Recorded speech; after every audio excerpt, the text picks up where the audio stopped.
ಸಂಕ್ರಾಂತಿ ಬರ್ತಾ ಇದೆ, ಅಂಗಡಿಗೆ ಹೋಗಿ ಯಾಕೆ ಸಕ್ಕರೆ ಹಚ್ತಿರ್ತೀರಾ?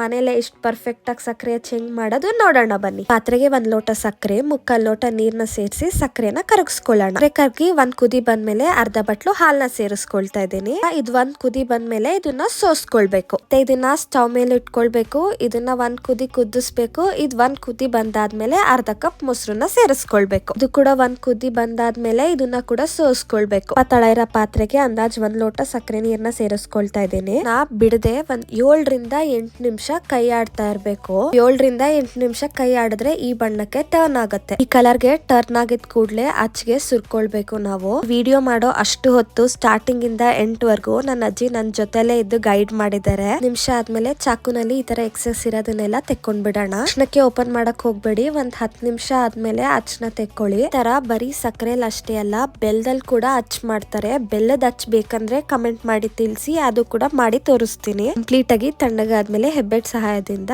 ಅಚ್ಚಿಂದ ಸಕ್ಕರೆ ಅಚ್ಚನ ತೆಕ್ಕೊಳ್ಳಿ. ಇನ್ನೇನು ಸಂಕ್ರಾಂತಿಗೆ ಸಕ್ಕರೆ ಅಚ್ಚ ರೆಡಿ ಆಯ್ತಲ್ಲ. ವಿಡಿಯೋ ಇಷ್ಟ ಆದ್ರೆ ಫಾಲೋ ಬಟನ್ ಪ್ರೆಸ್ ಮಾಡೋದನ್ನ ಮರಿಬೇಡಿ.